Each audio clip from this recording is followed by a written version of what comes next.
Hi, you look nice. You know, I always find it so funny when we humans try to label everything, including ourselves.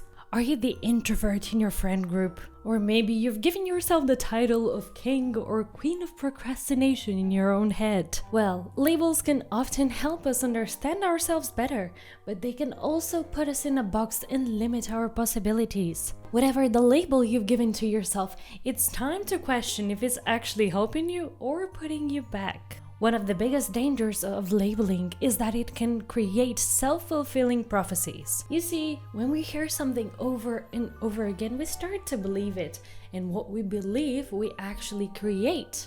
It becomes a reality. But here's the thing, you are so much more than any label you've put on yourself. I've got a question for you.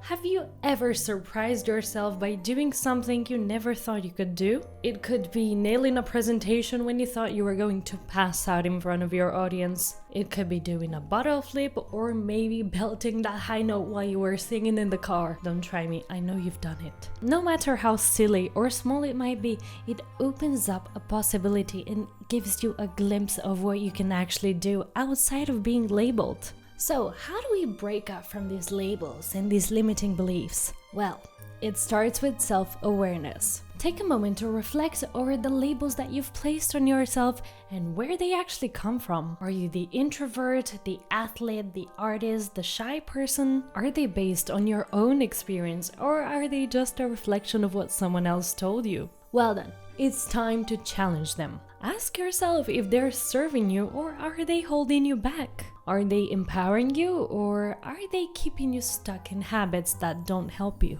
Now, I'm not telling you that it's easy to break away from these labels. It takes courage and it takes self-reflection. But trust me, it is so worth it. When you let go of these limiting beliefs about yourself, you open up to a whole new world of possibilities. You can become whoever you want to become just because you've stopped putting yourself in a box. Instead of labeling yourself as someone shy, why don't you try to look at it like you're still learning to express yourself? Or maybe just someone who enjoys spending time alone. Instead of seeing yourself as not good enough, why don't you just recognize that you always have areas for improvement just like everybody else? Remember, you are not defined by any label. You are a complex and ever-evolving individual. You have the power to shape your own path. You need to embrace your uniqueness and not let anyone else's labels hold you back, including your own. And since I mentioned limiting beliefs, the way to overcome them is what I shared in my video, How to Overcome Limiting Beliefs. Well then, I'll see you over there. Mwah!